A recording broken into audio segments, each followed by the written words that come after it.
হ্যাঁ, তোমরা আজকে সবাই দেখতে পাচ্ছ যে আমি যে চ্যাপ্টারটা শুরু করতে চলেছি সেই চ্যাপ্টারটার নাম জৈবনিক প্রক্রিয়া, অর ইংলিশে যেটাকে বলে ফিজিওলজিক্যাল প্রসেস অফ লাইফ। তো আগের চ্যাপ্টারে আমরা অনেক জিনিস নিয়ে ডিসকাস করেছি। এই চ্যাপ্টারে আমরা দেখে নিই যে কি কি জিনিস নিয়ে আমাদের ডিসকাস করতে হবে। ফার্স্ট, এই চ্যাপ্টারে প্রথমেই তোমরা দেখতে পাচ্ছ লেখা আছে প্লান্ট ফিজিওলজি। প্লান্ট ফিজিওলজি কথার মানে হলো উদ্ভিদবিদ্যার যে শাখায় উদ্ভিদের বিভিন্ন শারীরবৃত্তীয় প্রক্রিয়াগুলি আলোচিত হয়, মানে উদ্ভিদের সম্পর্কে বিভিন্ন রকম তাদের যে শারীরবৃত্তীয় প্রক্রিয়া সেগুলো নিয়ে আলোচিত হবে। উদ্ভিদের এমন একটা সম্পর্কে পড়াশোনাকে আমরা উদ্ভিদ শারীরবিদ্যা বা প্লান্ট ফিজিওলজি বলবো। এবার দেখো, তোমাদের এখানে বইতে লেখা আছে সালোক সংশ্লেষ।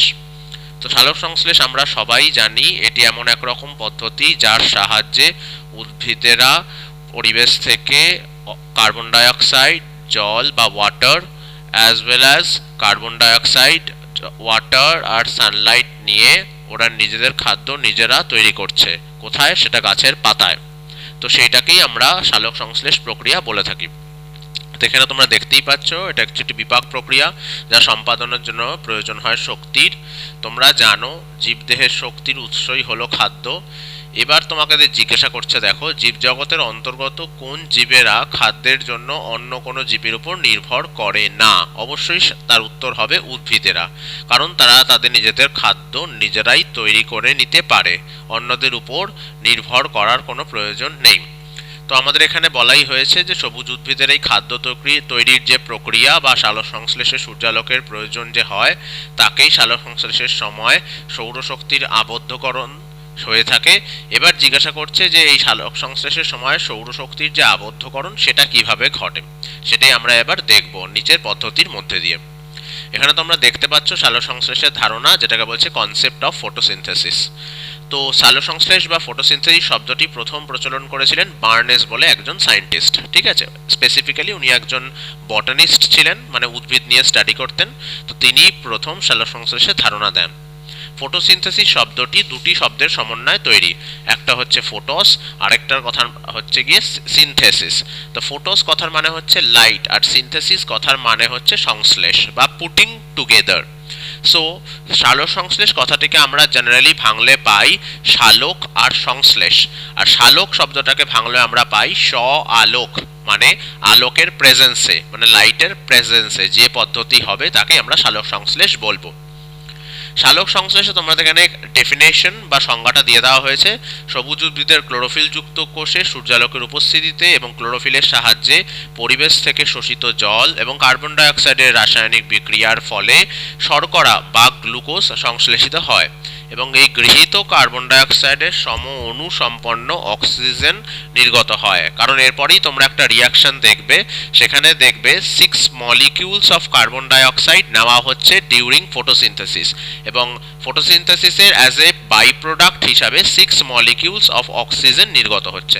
তার মানে দুটোই সম মলিকিউল বা সম অণু সম্পন্ন বা সম অণু যুক্ত এবং উৎপন্ন হয় এবং তাতে সৌরশক্তি রাসায়নিক শক্তিরূপে আবদ্ধ হচ্ছে, তাকে আমরা সালোক সংশ্লেষ বলছি। তার মানে সোজাভাবে বলতে গেলে সালোক সংশ্লেষ হচ্ছে উদ্ভিদের একটি পদ্ধতি, যে পদ্ধতির মাধ্যমে উদ্ভিদ পরিবেশ থেকে কার্বন ডাইঅক্সাইড, জল আর সূর্যালোক নিয়ে ক্লোরোফিলের সাহায্যে পাতার মধ্যে গ্লুকোজ বা শর্করা জাতীয় খাদ্য তৈরি করছে, তাকে আমরা বলছি সালোক সংশ্লেষ। দেখে নেওয়া যাক সালোক সংশ্লেষের স্থান কি। তো সালোক সংশ্লেষের স্থান বলছে সাইট অফ ফটোসিনথেসিস। ফার্স্ট, সবুজ কাণ্ড, যেমন লাউ, কুমড়ো এই সমস্ত গাছের ক্ষেত্রে। সবুজ মূল বা আত্তীকরণ মূল, যে সমস্ত উদ্ভিদের ক্ষেত্রে মূলটি সবুজ বর্ণের হয় তাদের ক্ষেত্রেও স্বাভাবিকভাবে সালোক সংশ্লেষ হয়ে থাকে। নেক্সট, উপপত্র বা মটর। উপপত্রের ক্ষেত্রে আমরা দেখতে পাচ্ছি যে মটরের ক্ষেত্রে যে উপপত্র থাকে, মানে ছোট ছোট যে পাতাগুলো থাকে, সেটাও স্বাভাবিকভাবে সালোক সংশ্লেষের স্থান। পর্ণবৃন্ত, পর্ণবৃন্ত কথার মানে হচ্ছে গিয়ে পাতার যে বোটা, সেখানেও স্বাভাবিকভাবে কিন্তু সালোক সংশ্লেষ হয়ে থাকে। আকাশমণি এক রকমের ফুল, সেই ফুলের ক্ষেত্রেও হয়। ফুলের পুষ্পধর পত্র মানে স্পেসিফিক্যালি বলতে পারো ফুলের যে মানে ফুলটাকে যে ধরে রেখেছে, যে নিচের দিকে যে চওড়া অংশটা, সেই অংশটাকে বলা হচ্ছে মুক্তাঝুরি বা বাসক। সবুজ বৃতি যেমন হচ্ছে চালতা, শালুক, এগুলো ফুলের দলমণ্ডল। কাঁঠালি চাপা, আতা, এই সমস্তগুলোর ক্ষেত্রে, আর ফল ত্বকের ক্ষেত্রে, এগুলোর ক্ষেত্রে এইভাবেই ফটোসিনথেসিস বা সালোকসংশ্লেষ হয়ে থাকে। নেক্সট আমরা দেখতে পাচ্ছি সালোকসংশ্লেষের প্রধান অঙ্গ, দ্যাট ইজ পাতা। পাতার প্রসারিত তল, পত্ররন্ধ্রের উপস্থিতি, পত্ররন্ধ্র মানে ইংলিশে যাকে আমরা বলি স্টোমাটা, সেটার উপস্থিতি, ক্লোরোফিলের প্রাচুর্যতা এবং অবিরাম জল সরবরাহ থাকায় পাতাকেই আমরা সালোকসংশ্লেষে আদর্শকারী স্থান বলে মনে করি। সেই জন্যই পাতাকে আমরা গাছের রান্নাঘরও বলে থাকি। তো পাতাতেই যেহেতু প্রসারিত তল রয়েছে, পত্ররন্ধ্র রয়েছে যার মাধ্যমে কার্বন ডাইঅক্সাইড নিতে পারবে, আর তল যেহেতু প্রসারিত সেই জন্য মানে কি বলবো, সূর্যালোক পেতেও স্বাভাবিকভাবে কোনো অসুবিধা নেই। ক্লোরোফিলের প্রাচুর্যতা তো অবশ্যই আছে। তো সেই জন্য এই সমস্ত কিছু থাকার জন্যই পাতাকেই ধরা হয়েছে সালোকসংশ্লেষকারীর প্রধান স্থান। সবুজ পাতার ঊর্ধ্বত্বক যেটি হয় এবং নিম্নত্বক যেটি হয় তাদের মধ্যে অবস্থিত যে ক্লোরোফিল যুক্ত কলা থাকে তাকে আমরা মেসোফিল কলা বলি। তো মেসোফিল কলার মধ্যেই ক্লোরোপ্লাস্ট বলে এক রকমের কোষাঙ্গাণু বা সেলুলার অর্গ্যানেল থাকে, এবং ওই ক্লোরোপ্লাস্টের মধ্যে ক্লোরোফিল থাকে, এবং সেই ক্লোরোফিল সালোকসংশ্লেষে সাহায্য করছে। এরপরে সবুজ উদ্ভিদ ছাড়াও কিছু প্রোটিস্টা মানে হচ্ছে গিয়ে স্পেসিফিক্যালি কিছু এককোষী প্রাণী, তাদেরকে আমরা প্রোটিস্টা বলে থাকি, যেমন ইউগ্লিনা, ক্রাইস্যামিবা। কিছু ব্যাকটেরিয়া আছে যাদের মধ্যে পড়ে হচ্ছে রোডোস্পাইরালাম, রোডোসিউডোমোনাস, ক্লোরোবিয়াম। এই সমস্ত ব্যাকটেরিয়ার দেহেও ব্যাকটেরিয়া ক্লোরোফিল থাকার জন্য এরা কিন্তু ফটোসিনথেসিস বা সালোকসংশ্লেষ করতে পারে। সালোকসংশ্লেষ এরা স্বাভাবিকভাবে করতে পারছে, তো এটা এখানে এক্সাম্পল দেওয়া রইল। চলে যাচ্ছি নেক্সট পার্টে, যেটা হচ্ছে সালোকসংশ্লেষের উপাদান এবং তাদের ভূমিকা। সালোকসংশ্লেষের উপাদানগুলি বলতে আমাদের কার কথা বলা হচ্ছে? কার্বন ডাইঅক্সাইড, জল, সূর্যালোক, এগুলোর কথা বলা হচ্ছে। তার সাথে সাথে অ্যাজ এ পিগমেন্ট হিসাবে ক্লোরোফিল। তো আমাদের যেমন খাবার তৈরি করার জন্য রান্নাঘর আছে, তেমনি সবুজ উদ্ভিদ তাদের খাবার তৈরি করার জন্য প্রধানত পাতাকেই রান্নাঘর হিসাবে বেছে নিয়েছে। তো আমাদের যেমন বাড়িতে রান্নার লোক আসে, বিভিন্ন রকমের রান্না বান্না তারা করে, সমস্ত এলপিজি গ্যাস আমরা ইউজ করি, তো ওদের ক্ষেত্রে একই রকমভাবে রান্না করার জন্য পাতা রয়েছে। পাতার ক্লোরোপ্লাস্টের মধ্যে ক্লোরোফিল সেই দায়িত্ব নিয়েছে রান্না বান্না করার জন্য। কিন্তু কি কি উপাদান ব্যবহার করে তারা রান্না বান্না করছে বা খাবার তৈরি করছে সেটা আজকে আমরা একটু দেখে নিই। প্রথমেই রয়েছে কার্বন ডাইঅক্সাইড বা CO2। উৎস কি? স্থলজ উদ্ভিদের ক্ষেত্রে CO2-র উৎস হচ্ছে এনভায়রনমেন্ট বা পরিবেশ। জলজ উদ্ভিদের ক্ষেত্রে জলে দ্রবীভূত কার্বন ডাইঅক্সাইড, সেটাই হচ্ছে কেবলমাত্র ওদের উৎস। এছাড়াও কার্বনেট, বাইকার্বনেট যৌগ, এগুলো উৎস হতে পারে। আহরণ কৌশল মানে কিভাবে কার্বন ডাইঅক্সাইড পাচ্ছে উদ্ভিদ। স্থলজ উদ্ভিদ, ভাসমান এবং আংশিক নিমজ্জিত উদ্ভিদ এবং পরাশ্রয়ী উদ্ভিদরা বায়ুমণ্ডল থেকে পত্ররন্ধ্র দিয়ে ব্যাপন প্রক্রিয়ায় CO2 গ্যাস শোষণ করছে। অবশ্যই যে পরিবেশে যে কার্বন ডাইঅক্সাইড বা এই গ্যাস যে অ্যাভেলেবল রয়েছে, সেই গ্যাসটিকে পাওয়ার জন্য যে পদ্ধতি উদ্ভিদ অবলম্বন করছে তাকে আমরা বলছি ব্যাপন, বা ইংলিশে যেটাকে আমরা বলি ডিফিউশন। সো ডিফিউশন পদ্ধতিতে কার্বন ডাইঅক্সাইড কিন্তু শোষিত হচ্ছে। এবং সম্পূর্ণ যারা জলে নিমজ্জিত তাদের ক্ষেত্রে যেটা করা হচ্ছে সেটা হচ্ছে তারা জলের মধ্যে দ্রবীভূত যে কার্বন ডাইঅক্সাইড আছে সেটাকেও কার্বন ডাইঅক্সাইডটাকে ব্যাপন প্রক্রিয়ায় শোষণ করছে। তার মানে অ্যাকচুয়ালি কার্বন ডাইঅক্সাইড শোষণের যে পদ্ধতি আমরা এখানে দেখতে পাচ্ছি সেটা হচ্ছে পুরোপুরি ব্যাপন পদ্ধতি, সেটা ওপেন এনভায়রনমেন্টে থাকুক বা জলে দ্রবীভূত অবস্থায় থাকুক, কিন্তু আলটিমেটলি আমরা নেব ব্যাপন প্রক্রিয়াতেই। এবার আসছে সালোকসংশ্লেষের ভূমিকা। সালোকসংশ্লেষের ভূমিকা বলতে এই প্রক্রিয়া অবশ্যই আমাদের গ্লুকোজ, যার ফর্মুলা হচ্ছে C6H12O6, সেটি তৈরি হয়, এবং এর মধ্যে কার্বন এবং অক্সিজেনের মূল উৎসই হচ্ছে কার্বন ডাইঅক্সাইডের কার্বন আর অক্সিজেন। CO2-র কার্বন কোষস্থ যৌগে অঙ্গীভূত হয় এবং অঙ্গারাত্মীকরণ ঘটে। অঙ্গারাত্মীকরণ মানে কম্বাশন, ওটার জাস্ট ডাইজেশন করে, ওটার ব্রেকডাউন করে আমরা এনার্জি পাই। সুতরাং CO2 ছাড়া কিন্তু সালোকসংশ্লেষ কোনোভাবেই সম্ভব নয়। এবার নেক্সট যে কম্পোনেন্টটা তোমাদের এখানে বলা হচ্ছে দ্যাট ইজ জল বা H2O। উৎস কি? স্থলজ উদ্ভিদের ক্ষেত্রে মাটির নিচ থেকে অবশ্যই উদ্ভিদের যে শিকড় রয়েছে বা রুট রয়েছে সেটা কিন্তু ওই কৈশিক জল বা ক্যাপিলারি ওয়াটারকে শোষণ করে। আর জলজ উদ্ভিদের ক্ষেত্রে তাদের চারিপাশে তো জল আছেই, তারা তাদের শিকড় বাকড়, গাছের সারফেস, গাছের মানে বডি সারফেস, সেসবগুলো দিয়ে জল কিন্তু তারা শোষণ করছেন। আর পরাশ্রয়ী উদ্ভিদ যারা রয়েছে, মনে করো অন্য উদ্ভিদের গায়ের উপর জন্মে রয়েছে, তারা ডিরেক্টলি আমাদের এনভায়রনমেন্টে থাকা যে জলীয় বাষ্প সেটাকে শোষণ করে অ্যাজ এ জল। ঠিক আছে। এখানে একটা জিনিস ছোট্ট করে টুকরো কথায় বলে দেওয়া আছে, সেটা একটু আমরা দেখে নিই। যে পাতার ত্বকে অধিক রোম থাকলে পত্ররন্ধ্রগুলি ওই রোম দ্বারা ঢাকা পড়ে যায়, যার ফলে গ্যাসীয় বিনিময় কম হওয়ার কারণে অধিক রোমযুক্ত পাতায় সালোকসংশ্লেষ কম হয়। এটা একটু মাথায় রাখবে, যে সমস্ত পাতায় রোম বা হেয়ার বেশি তাদের কিন্তু রেট অফ ফটোসিনথেসিস বা সালোকসংশ্লেষ রেট কিন্তু কম হবে, কারণ তাদের স্টোমাটাগুলো বা পত্ররন্ধ্রগুলো অনেকটাই ঢাকা পড়ে যাচ্ছে।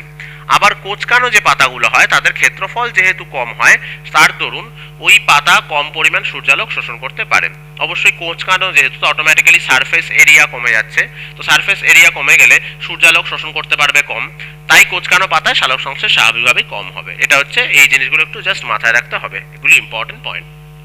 চলে আসি নেক্সট পেজে, যে জল কি করে একটি উদ্ভিদ আহরণ করছে। স্থলজ উদ্ভিদের ক্ষেত্রে অবশ্যই মাটির কৈশিক জল মূল রোম দিয়ে অভিস্রবণ প্রক্রিয়ায় শোষণ হচ্ছে। কার্বন ডাইঅক্সাইড যেমন শোষিত হচ্ছে ব্যাপন প্রক্রিয়ায়, এখানে দেখতেই পাচ্ছ জল শোষিত হচ্ছে কিন্তু অভিস্রবণ প্রক্রিয়ায়। সম্পূর্ণ নিমজ্জিত জলজ উদ্ভিদ তার নিমজ্জিত সমগ্র দেহতল দিয়ে এবং ভাসমান আংশিক নিমজ্জিত উদ্ভিদ তার নিমজ্জিত অংশ দিয়ে ব্যাপন এবং অভিস্রবণ প্রক্রিয়ায় জল সংগ্রহ করে। তাহলে আলটিমেটলি এখানে আমরা যেটা বুঝতে পারছি, যে সমস্ত উদ্ভিদগুলি জলজ উদ্ভিদ তাদের ক্ষেত্রে তারা কিন্তু ভাসমান থাকুক বা আংশিক নিমজ্জিত থাকুক বা পুরোটাই নিমজ্জিত থাকুক, তারা ব্যাপন বা অভিস্রবণ প্রক্রিয়াতেই জল শোষণ করবে বা জল সংগ্রহ করবে। পরাশ্রয়ী উদ্ভিদ যারা হয় তাদের বায়বীয় মূল, যেটাকে ইংলিশে বলি ভেলামেন, সেটার সাহায্যে ব্যাপন প্রক্রিয়ায় বায়ুমণ্ডল থেকে জলীয় বাষ্প শোষণ করবে। এবার চলে আসি সালোক সংশ্লেষের ভূমিকা। ঠিক আছে, মানে সালোক সংশ্লেষে এই জলের ভূমিকা কি। জল সালোক সংশ্লেষ প্রক্রিয়ায় সময়ে ক্লোরোফিল অণুকে ইলেকট্রন প্রদান করে। অ্যাকচুয়ালি কি হয়, সালোক সংশ্লেষের সময় একটা পদ্ধতি ঘটে যার নাম হচ্ছে ফটোলাইসিস, মানে সূর্যালোকের উপস্থিতিতে জল ব্রেকডাউন করে, মানে জল ভেঙে যায়। তো জল ভেঙে গেলে ওখান থেকে ইলেকট্রন বেরোয়, তো সেই ইলেকট্রনটাই ক্লোরোফিল অণু গ্রহণ করে জলের কাছ থেকে। এবার এই অন্ধকার বিক্রিয়ায় কার্বন ডাইঅক্সাইডটা বিজারিত হয়, করার পর হাইড্রোজেন প্রয়োজন হয়, তা জল বিশ্লিষ্ট হয়েই আবার উৎপন্ন হয়। এবং সালোক সংশ্লেষ প্রক্রিয়ায় উপজাত পদার্থ রূপে যে অক্সিজেন উৎপন্ন হয় তার উৎস কিন্তু জল, কারণ জলের যখন ওই ফটোলাইসিস হচ্ছে তখন জল থেকে যেমন অক্সিজেন তৈরি হচ্ছে, জল থেকে যেমন প্রোটন তৈরি হচ্ছে, জল থেকে ইলেকট্রনও তৈরি হচ্ছে। তো সেই সময় যে অক্সিজেনটা তৈরি হচ্ছে সেটাকেই অ্যাজ এ উপজাত পদার্থ রূপে বলা হচ্ছে। তাহলে আলটিমেটলি এটা কিন্তু আমরা মাথায় রাখবো যে আমাদের যে অক্সিজেনটি তৈরি হচ্ছে সালোক সংশ্লেষের পরে, তার কিন্তু উৎস কার্বন ডাইঅক্সাইড নয় যেটা নেওয়া হয়েছে, বরং অক্সিজেনের উৎস কিন্তু জল। কারণ জল এর একটি কণা বা একটি অণু ভেঙে গিয়ে ওখান থেকে প্রোটন, ইলেকট্রন আর অক্সিজেন তৈরি হচ্ছে। কেবলমাত্র কার্বন ডাইঅক্সাইড পুরোটাই কাজে লাগছে হচ্ছে গ্লুকোজ তৈরি করতে। ঠিক আছে, সেক্ষেত্রে কার্বন ডাইঅক্সাইড থেকে অক্সিজেনটা আলাদা করে বেরোচ্ছে না। চলে আসি নেক্সট ফ্যাক্টর, যেটা হচ্ছে সূর্যালোক। সূর্যালোকের উৎস আমরা দেখতেই পাচ্ছি, সূর্য থেকে আগত আলোক রশ্মির কেবলমাত্র দৃশ্যমান আলোক রশ্মি যেটা হয়, মানে 390 ন্যানোমিটার থেকে 760 ন্যানোমিটার আলোক এই যে ন্যানোমিটারের যে আলোক রশ্মি বা এই ন্যানোমিটারের যে ওয়েভলেন্থ, সেটাই সালোক সংশ্লেষে ব্যবহৃত হয়। এটা সূর্যালোক কি করে পায়? অবশ্যই উদ্ভিদের ক্ষেত্রে সবুজ যে অংশগুলি রয়েছে, মানে যেমন পাতা বা অন্যান্য যে অংশগুলো, সেগুলো সবসময় সূর্যের কাছে ওপেনড বা এক্সপোজড। তো সেখানে যে প্লাস্ট রয়েছে বা তার মধ্যে যে ক্লোরোফিল রয়েছে, সেইগুলোই কেবলমাত্র সূর্যালোক সংশ্লেষ করতে বা সূর্যালোক শোষণ করতে পারে, তাদের মাধ্যমে শোষিত হয়। এবং সূর্যালোকের যে কণা শোষিত হয় সেটাই ফোটন কণা হিসেবে আমরা জানি। ঠিক আছে, এবার চলে আসি সালোক সংশ্লেষের ভূমিকা। সালোক সংশ্লেষের ভূমিকা সূর্যালোকের কি আছে? সূর্যালোকের যে ফোটন কণা সেটা আমরা দেখতেই পাচ্ছি যে ক্লোরোফিল দ্বারা শোষিত হয়, এবং হলে ক্লোরোফিল সক্রিয় বা তেজময় হয়ে ওঠে। তেজময় কথার মানে হচ্ছে হাইপার অ্যাক্টিভেটেড। তো হাইপার অ্যাক্টিভেটেড হয়ে ওঠার পর ক্লোরোফিল থেকে ইলেকট্রন নির্গত হয়ে যায়। এই ইলেকট্রন কোত্থেকে এসছে? ওই যে জলের যখন ফটোলাইসিস হয়েছে ওখান থেকে যে ইলেকট্রন বেরিয়েছিল বা নেওয়া হয়েছিল, সেই ইলেকট্রনটা এতক্ষণ পর্যন্ত ক্লোরোফিলের কাছে ছিল। এখন যখন ক্লোরোফিল সূর্যালোক শোষণ করে অনেক সক্রিয় হয়ে উঠলো, এক্সাইটেড হয়ে উঠলো, তখন কিন্তু সেই ইলেকট্রনটা ক্লোরোফিল থেকে বেরিয়ে যায়। এবং এই সক্রিয় ক্লোরোফিলই জলের ফটোলাইসিসে সাহায্য করে। এটা আমরা জানি যে এই সক্রিয় ক্লোরোফিলটাই কিন্তু জলটাকে ব্রেকডাউন করে সূর্যের উপস্থিতিতে। সেই জন্য এর নাম কিন্তু ফটোলাইসিস। ফোটো কথার মানে সানলাইট, লাইসিস কথার মানে ব্রেকডাউন বা ভাঙা। তো নিচে তোমরা রিয়াকশনটা দেখতেই পাচ্ছ, H2O যেটা হচ্ছে উপরে সূর্যালোক, নিচে সক্রিয় ক্লোরোফিল দেওয়ার পর H++OH-, কারণ H2O ভেঙে প্রোটন আর এদিকে হাইড্রক্সিল আয়ন তৈরি হয়েছে। ঠিক আছে, চলে আসি নিচে। সূর্যালোকের ফোটন কণা মধ্যস্থ যে শক্তি থাকে যেটাকে আমরা বলি কোয়ান্টাম এনার্জি সেটাই ক্লোরোফিল দ্বারা শোষিত হয় এবং সক্রিয় ক্লোরোফিল থেকে নির্গত ইলেকট্রন বিভিন্ন ইলেকট্রন বাহক দ্বারা, বাহক বলতে এখানে কিছু প্রোটিন আছে যে প্রোটিনগুলো স্পেসিফিক্যালি তুমি বলতে পারো থাইলাকয়েডের ইনার মেমব্রেনে বা থাইলাকয়েডের মেমব্রেন বা পর্দার গায়ে থাকে, সো সেই রকমই কিছু প্রোটিন বাহক দ্বারা সেগুলো বাহিত হওয়ার সময় যে শক্তি ত্যাগ করে তাই কিন্তু এডিপির সঙ্গে যুক্ত, মানে অজৈব ফসফেটকে যুক্ত করে এটিপি সংশ্লেষ বা ফটোফসফোরাইলেশনে সাহায্য করে। এটা আমাদের একটা নতুন জিনিস শিখলাম, সেটা হচ্ছে ভালো করে জিনিসটা বোঝো। প্রথমে যখন ক্লোরোফিল সূর্যালোক পাচ্ছে, পাওয়ার সময় কি হচ্ছে, ক্লোরোফিল সূর্যালোক পেয়ে ক্লোরোফিল কিন্তু হাইপার অ্যাক্টিভেটেড হয়ে যাচ্ছে। হাইপার অ্যাক্টিভেটেড হয়ে যাওয়ার পর যে ক্লোরোফিলটা মানে ইলেকট্রন পেয়েছিল জলের কাছ থেকে, সেই ইলেকট্রনটাকে এবারও কি করছে, সেই ইলেকট্রনটাকে এবারও ছেড়ে দিচ্ছে, বাইরে নির্গত করে দিচ্ছে। কেন? কারণ ও এক্সাইটেড হয়ে গেছে সূর্যালোক পেয়ে। তো সূর্যালোকের মধ্যে আছে যেটা, সেটা হচ্ছে কোয়ান্টাম এনার্জি বা ফোটন এনার্জি। তো যখনই ও ইলেকট্রনটা ছেড়ে দিচ্ছে, সেই ইলেকট্রনটা বহু ইলেকট্রন বাহক প্রোটিনের মধ্যে দিয়ে বাহিত হচ্ছে। তো এই ইলেকট্রন বাহক প্রোটিনগুলির মধ্যে দিয়ে যখন ইলেকট্রন বাহিত হচ্ছে, তার ফলে কি হচ্ছে, এটিপি যেটার ফুল ফর্ম অ্যাডিনোসিন ডাইফসফেট, সেটা আরেকটি ইনঅর্গ্যানিক ফসফেট বা অজৈব ফসফেটের সাথে যুক্ত হয়ে ATP that is adenosine triphosphate তৈরি করছে। এবং এই যে পদ্ধতি যার মাধ্যমে এডিপি থেকে এটিপি সিনথেসিস হচ্ছে, তাকেই কিন্তু আমরা ফটোফসফোরাইলেশন বলি। ফোটো কথার মানে সানলাইট, আর ফসফোরাইলেশন মানে হচ্ছে এটিপি ফরমেশন বা এটিপি সিনথেসিস হওয়া। তো সানলাইটের প্রেজেন্সে হচ্ছে বলে একে আমরা ফটোফসফোরাইলেশন বলছি। এছাড়াও এটিপির সাথে আরেকটি কম্পাউন্ডও এখানে আমাদের তৈরি হয়, যার নাম দেখো পরিষ্কার লেখা রাখা আছে এনএডিপি, যার ফুল ফর্ম হচ্ছে nicotinamide adenine die nucleotide phosphate. So এইটা হচ্ছে এনএডিপির ফুল ফর্ম, যেটা এটিপির সাথেই তৈরি হবে। হওয়ার পর এই এটিপি আর এনএডিপি এরা কাজে লাগবে সালোক সংশ্লেষের পরবর্তী ফেজ বা পরবর্তী দশায়। এই যে দশাটা আমরা এতক্ষণ ধরে পড়ছি বা যেই দশাতে আমাদের এই যে ফটোফসফোরাইলেশন হচ্ছে বা সূর্যালোকের উপস্থিতিতে ক্লোরোফিল এক্সাইটেড হচ্ছে, এই যে দশাটা, এই দশাটার নাম হচ্ছে আলোক দশা বা লাইট ফেজ। এরপরে যেটা আসবে সেটা হচ্ছে ডার্ক ফেজ, এবং এই ডার্ক ফেজেই অ্যাকচুয়ালি তোমার গ্লুকোজ সিনথেসিস হবে কার্বন ডাইঅক্সাইড থেকে। এবার চলে আসি রঞ্জক পদার্থ নেক্সট, যেটা হচ্ছে ক্লোরোফিল। ক্লোরোফিলের উৎস হচ্ছে ক্লোরোপ্লাস্টের যে গ্রানা থাকে তার থাইলাকয়েডের পর্দায় কোয়ান্টোজোম বলে একটা ইউনিট থাকে, যেগুলো প্রায় 150 থেকে 200টা ক্লোরোফিল নিয়ে তৈরি। তো সেই ক্লোরোফিলগুলোর মধ্যে কি আছে, এটি হচ্ছে ম্যাগনেসিয়াম যুক্ত এক রকমের প্রোটিন এবং যেটি সবুজ রঙের হয়। ক্লোরোফিলের জলাকর্ষী মস্তক অংশ যেটা থাকে, দুটো অংশ থাকে অবশ্যই, একটা মস্তক অংশ একটা পুচ্ছ অংশ। তো মস্তক অংশটা অবশ্যই জলাকর্ষী হবে, মানে ওয়াটার অ্যাট্রাক্টিং হবে, এবং একটি জল বিরোধী পুচ্ছ অংশ থাকে, মানে ওয়াটার অ্যাট্রাক্টিং নয়, ঠিক আছে, ওয়াটার ফোবিসিটি দেখায় বরং। তো সেরকম একটা পুচ্ছ বা টেল থাকে ক্লোরোফিলের। এটি বিভিন্ন ধরনের হতে পারে, যেমন ক্লোরোফিল এ, যার ফর্মুলা দেখো লেখাই আছে C55H72O5N4Mg। এমজি একদম মাথাতে থাকবে, মানে হেডে থাকবে, এবং সেন্ট্রালি লোকেটেড থাকবে, ঠিক আছে। ক্লোরোফিল বি, ওটার দেখো ফর্মুলা C55H70O6N4Mg, এটা হচ্ছে chlorophyll B.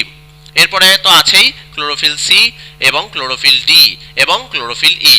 Chlorophyll C, D, ই এই তিনটে টাইপ খুব একটা যে থাকে তা নয়, খুব কম কোয়ান্টিটিতে, খুব কম কনসেন্ট্রেশনে থাকে, বাট অধিকাংশটাই হচ্ছে ক্লোরোফিল এ এবং তারপর ক্লোরোফিল বি। আর ক্লোরোফিল এই হচ্ছে প্রধান সালোক সংশ্লেষীয় রঞ্জক, সেটা আমাদের মাথায় রাখতে হবে। আহরণ কৌশল, অবশ্যই কিভাবে ক্লোরোফিলকে নেওয়া যেতে পারে, ক্লোরোফিল যুক্ত কোষেই সালোক সংশ্লেষ ঘটে, সেই জন্য আলাদা করে ক্লোরোফিল আহরণ করার বা নেওয়ার প্রয়োজন পড়ে না। জাস্ট সবুজ পাতায় মেসোফিল কলায় যেখানে ক্লোরোফিল আছে সেইখানে জাস্ট ফটোসিনথেসিসটা হচ্ছে। সালোক সংশ্লেষে ক্লোরোফিলের ভূমিকা কি? সালোক সংশ্লেষে ক্লোরোফিলের ভূমিকা হচ্ছে যে সালোক সংশ্লেষের ফোটন কণা মধ্যস্থ যে শক্তি বা কোয়ান্টাম যেটা থাকে, সেটা ক্লোরোফিল উত্তেজিত হয়, সেটা শোষণ করে এবং ইলেকট্রন ত্যাগ করে। এবং উত্তেজিত ক্লোরোফিল জলের আলোক বিশ্লেষণ বা ফটোলাইসিসে পরোক্ষভাবে সাহায্য করছে, এবং সক্রিয় ক্লোরোফিল থেকে যে নির্গত ইলেকট্রন, যেটা আমরা পড়ে আসলাম, বিভিন্ন ইলেকট্রন বাহকের মধ্যে দিয়ে পরিবাহিত হয় এবং হওয়ার সময় ফটোফসফোরাইলেশন পদ্ধতিতে এটিপির মধ্যে সেই সৌর শক্তিটি সঞ্চিত হয়। মানে অ্যাকচুয়ালি আমরা একটু আগে যে দেখলাম যে এডিপি থেকে এটিপি সিনথেসিস হচ্ছে, সেই সিনথেসিসটা কিন্তু হওয়ার সময় আলটিমেটলি সৌর শক্তি বা সোলার এনার্জি কিন্তু ওই এডিপির সঙ্গে এটিপির মধ্যে ঢুকে যাচ্ছে এবং তার মধ্যে স্টোর থাকে। সেই জন্য যখন কোনো কাজ করার সময় উদ্ভিদ বা প্রাণী সেই এটিপিটাকে ভাঙে, তখন কিন্তু ওখান থেকে এনার্জি বেরোয়। এনার্জি বলতে ওই যে সৌরশক্তি বা সোলার এনার্জি যেটা অ্যাবজর্বড হয়েছিল এটিপি সিনথেসিসের সময়, সেটাই কিন্তু বেরোয় এটিপিটা ভাঙলে, এবং তার সাথে সাথে ইনঅর্গ্যানিক ফসফেট বা অজৈব ফসফেটও একটা যেটা ছিল সেটা বেরিয়ে যায়। এবার এর মধ্যে একটা জিনিস মাথায় রাখতে হবে যে ক্লোরোফিল নির্গত electron nicotinamide adenine die nucleotide ফসফেটকেও কিন্তু বিজারিত করে, এবং তার ফলে যেটা তৈরি হয় NADPH। মানে আগের স্টেপেও একই রকমভাবে এখানে NADP প্লাসকে বিজারিত করে সেটা লেখা রয়েছে, বাট বিজারিত করে কি তৈরি হয় সেটা কিন্তু লেখা নেই। তো এখানে তোমরা একটু লিখে নেবে NADPH তৈরি হয়, যার ফুল ফর্ম হয় nicotinamide adenine die nucleotide phosphate hydrogen. তো এই হয়ে যায় total nicotinamide adenine die nucleotide phosphate hydrogen, এইটাই টোটাল তৈরি হচ্ছে। ঠিক আছে, এবার আমরা পরের পেজে চলে যাই। এরপরে যেটা আমাদের নেক্সট পিগমেন্ট বা বলতে পারো রঞ্জক আছে, সেটার নাম হচ্ছে ক্যারোটিনয়েড। ক্যারোটিনয়েডের উৎস কি? কোয়ান্টোজোমের মধ্যে ক্লোরোফিল তো সবুজ রঙের, সেটা ছাড়াও লাল, কমলা, হলুদ, বাদামি ইত্যাদি বিভিন্ন রঙের যে রঞ্জক পদার্থ থাকবে, এবং ক্লোরোপ্লাস্টে ক্লোরোফিলের সাহায্যকারী যে রঞ্জক পদার্থ হিসেবে যারা থাকে, তাদের মধ্যেই হচ্ছে একজন ক্যারোটিনয়েড। ঠিক আছে, ক্যারোটিনয়েডকে যদি তুমি ভাঙো, বা এটা দু ধরনের অ্যাকচুয়ালি হয়, একটা হচ্ছে ক্যারোটিন যেটা ফর্মুলা হচ্ছে C40H56, আর একটা হচ্ছে জ্যান্থোফিল যেটা হচ্ছে C40H56O2। তার মানে এইটাই হচ্ছে গিয়ে নেক্সট পিগমেন্ট ক্যারোটিনয়েড, যার আন্ডারে দুটো টাইপ রয়েছে, একটা হচ্ছে ক্যারোটিন, একটা হচ্ছে জ্যান্থোফিল। ক্যারোটিন C40H56 এইটাই হচ্ছে ওর কেমিক্যাল ফর্মুলা, আর জ্যান্থোফিলের ক্ষেত্রে C40H56O2।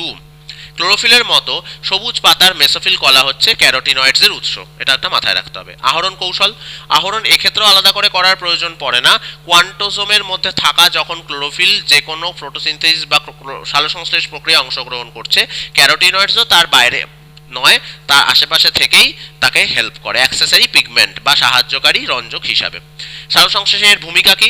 তীব্র আলোক এবং অক্সিজেনের উপস্থিতিতে ক্লোরোফিলের আলোক জারণ বা ফটো অক্সিডেশনে হেল্প করে। তার মানে উদ্ভিদের ক্ষেত্রে যখন ফটোসিনথেসিস হয়, তার সাথে সাথে ফটো অক্সিডেশন বা আলোক জারণ সেই পদ্ধতিতেও কিন্তু হেল্প করছে, এবং এখান থেকে রক্ষা করছে ইভেন ক্যারোটিনয়েড সাহায্যকারী রঞ্জক হিসাবে সৌর শক্তিকে শোষণ করছে, এবং তাদের উত্তেজিত শক্তি ক্লোরোফিল এতে স্থানান্তরিত হচ্ছে। তাই এই হয়ে গেল আমাদের পিগমেন্ট সম্পর্কে পড়াশোনা। ঠিক আছে, এবার আমরা চলে যাচ্ছি জাস্ট নেক্সট যে পয়েন্টটা সেটা পড়তে, সেটা হচ্ছে অ্যাবজর্পশন স্পেকট্রাম এবং অ্যাকশন স্পেকট্রাম। সেটা কি জিনিস? উদ্ভিদের যখন ফটোসিনথেসিস বা সালোকসংশ্লেষ চলে, তখন উদ্ভিদ যে সূর্যালোক শোষণ করছে, শোষণ করার একটা স্পেসিফিক ওয়েভলেন্থ আছে শোষণ করা লাইটের, এবং একটা স্পেসিফিক ওয়েভলেন্থ অফ লাইটে উদ্ভিদ ইভেন সালোকসংশ্লেষ করতে পারে, মানে কাজটা হয়। তাই একটা রয়েছে শোষণ বর্ণালী বা অ্যাবজর্পশন স্পেকট্রাম, মানে যে স্পেসিফিক লাইট স্পেকট্রাম বা বর্ণালী উদ্ভিদ শোষণ করছে, আরেকটা হচ্ছে যে বর্ণালীতে উদ্ভিদ কাজ করছে, সেটা হচ্ছে অ্যাকশন স্পেকট্রাম বা কার্যবর্ণালী। তো দেখে নেওয়া যাক ডেফিনেশন বা সংজ্ঞা কি বলছে। দৃশ্যমান আলোক রশ্মির যে অংশ বা তরঙ্গ দৈর্ঘ্য, যেটাকে বলছি ওয়েভলেন্থ ইংলিশে, কোনো সালোকসংশ্লেষীয় রঞ্জক দ্বারা শোষিত হয়, এবং তাকে ওই সালোকসংশ্লেষীয় রঞ্জকের শোষণ বর্ণালী বলে। যেমন ক্লোরোফিল এর শোষণ বর্ণালী হলো 617 ন্যানোমিটার এবং 680 ন্যানোমিটার, মানে 670 আর 680 ন্যানোমিটার ওয়েভলেন্থের বা তরঙ্গ দৈর্ঘ্যের লাইট জেনারেলি উদ্ভিদ শোষণ করে সালোকসংশ্লেষের সময়। এছাড়াও এখানে একটা জিনিস আমাদের মাথায় রাখতে হবে যে স্পেকট্রোফোটোমিটার বলে এমন একটি যন্ত্র আছে, যে যন্ত্রের সাহায্যে সালোকসংশ্লেষের এই শোষণ বর্ণালী কতটা সেটা পরিমাপ করা যেতে পারে, স্পেকট্রোফোটোমিটার। তো এই ফটো ওয়ার্ডটা দেখতেই পাচ্ছ এই নামটার মধ্যে, তার মানে সানলাইটকে মেজার করার জন্য এই মিটার বা এই মেশিনটা তৈরি করা হয়েছে। কার্যবর্ণালী কি? কার্যবর্ণালী হচ্ছে যে তরঙ্গ দৈর্ঘ্যের আলোতে উদ্ভিদ ফটোসিনথেসিস বা সালোকসংশ্লেষ করতে পারে, তাকে আমরা বলি কার্যবর্ণালী। তো কার্যবর্ণালীর ক্ষেত্রে আমরা দেখতে পাচ্ছি যে সাধারণভাবে দেখা যায় সালোকসংশ্লেষের ক্ষেত্রে যে কার্যবর্ণালী বা সালোকসংশ্লেষের রঞ্জক দ্বারা শোষিত প্রধান কার্যকরী আলোকরশ্মির যে অংশ থাকে, সেটাই হচ্ছে তার সাথে সামঞ্জস্যপূর্ণ। এক্ষেত্রে সালোকসংশ্লেষের কার্যবর্ণালীর সঙ্গে শোষণ বর্ণালীর তুলনা করলে দেখা যায় ক্লোরোফিল এ আর ক্লোরোফিল বি দৃশ্যমান আলোকের বেগুনি নীল এবং লাল অংশে অধিক ক্রিয়াশীল। তাহলে এখানে একটা জিনিস মাথায় রাখতে হবে যে আমাদের যে ক্লোরোফিল এ সেটা কিন্তু বেগুনি নীল বর্ণের আলোয়, আর ক্লোরোফিল বি লাল বর্ণের আলোয় কিন্তু অধিক ক্রিয়াশীল হয়, মানে ওই সময় ওরা বেশি অ্যাক্টিভেটেড থাকে। এর থেকে বলা যায় ওই দুটি রঞ্জক সালোক সংশ্লেষের জন্য সর্বাধিক গুরুত্বপূর্ণ রঞ্জক, এবং সেই জন্য এই দুই ধরনের আলোকে সালোক সংশ্লেষ ভালো হয়, কারণ যেহেতু বেগুনি নীল এবং লাল বর্ণের আলো ক্লোরোফিল এ এবং ক্লোরোফিল বি দ্বারা শোষিত হতে পারে। এরপরে আমাদের যেটা আছে সেটা হচ্ছে সালোক সংশ্লেষ পদ্ধতি। দেখতেই পাচ্ছ এটা একটা অনেক লম্বা প্রসিডিওর বা লম্বা একটা পদ্ধতি। তো এই যে পদ্ধতিটি সেটা আমি নেক্সট যে ভিডিও বানাবো সেই ভিডিওতে এই পদ্ধতিটি সম্পর্কে ডিসকাস করব। ঠিক আছে, তো আজকে এতটা অবধি পড়ালাম, কেবলমাত্র সালোক সংশ্লেষের জন্য দরকারি সমস্ত উপাদান এবং যাবতীয় সমস্ত কিছু। তো এই জায়গাটা তোমরা পড়বে, যেখানে যেখানে অসুবিধা হবে সেটা আমাকে জিজ্ঞাসা করে নেবে। ঠিক আছে, তো এখানে আমরা সালোক সংশ্লেষ পদ্ধতি যেটা তোমাদের পেজ নাম্বার 56 এ রয়েছে সেখান থেকে আমি আবার নেক্সট দিন বা নেক্সট ভিডিওতে স্টার্ট করব। ঠিক আছে, আশা করি তোমরা সব বুঝতে পেরেছো। Thank you.